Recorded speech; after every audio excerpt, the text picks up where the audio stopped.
Hi, welcome to Climbing Daily. We're nearly at the end of our top threes, and today we're talking about anything random, all the things that made us go, what? At number 3, we've got Tim Emmett in his cave. This is ice climbing in summer, in the dark. Amazing stuff. Take it away, Tim.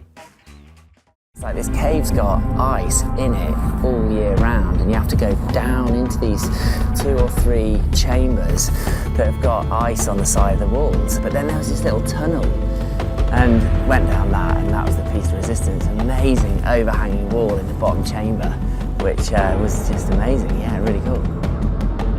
There's a presence of liquid water, but it's like -20, so it's freezing all the time. It builds up this layer of like snow ice on your clothing, and you have to keep moving to shake it all off, otherwise you can turn into a real snowman.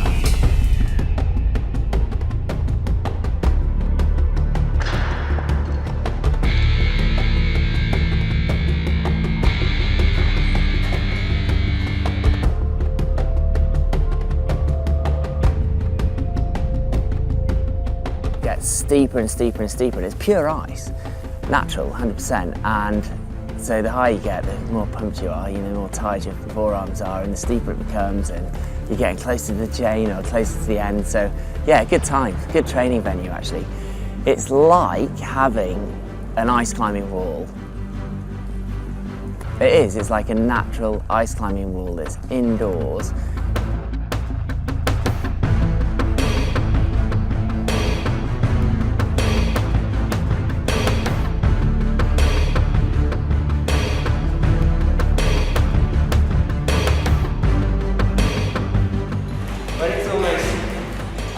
Ceiling, you can't put your ice axes in because they come out again, because you have to pull down on them.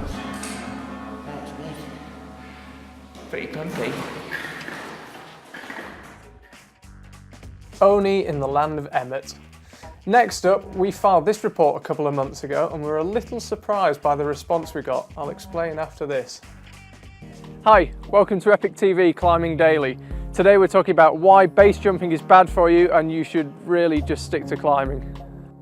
News has come through that legendary big wall climber Ammon McNeely has had quite a bad base jumping accident. He's alive, but he's pretty beaten up.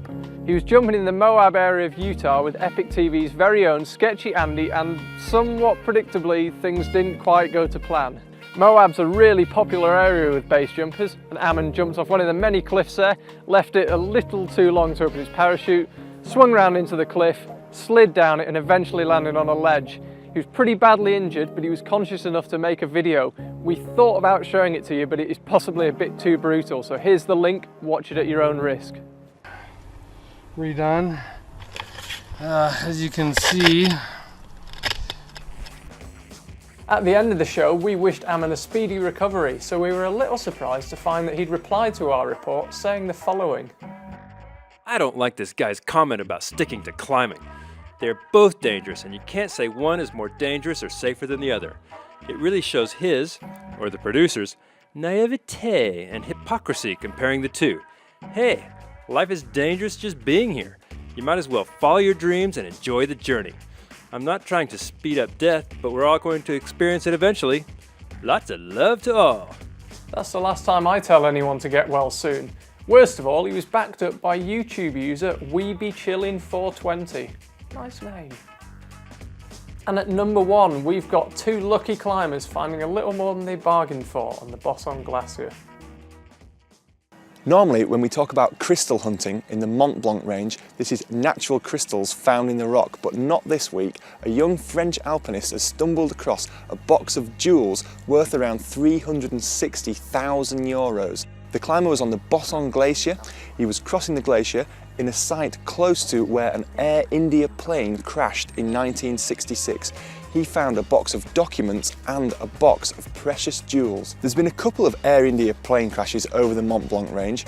This one from 1966 has spewed out various bits of wreckage over the Bossons Glacier over the years. Bits of seats, bits of the plane itself, and other documents have all been found. However, this is the record find in terms of actual value. The constant moving nature of the ice and the glacier means that different parts of the wreckage often pop to the surface. They're not found that often, and this is certainly the most interesting find. That's it for today. Have fun tonight, don't do anything I wouldn't do, and we'll see you tomorrow for the last of our top threes. There's been some pretty high profile incidents, the worst of which was probably last year when a sitter airplane crashed at Lukla, killing 19 people.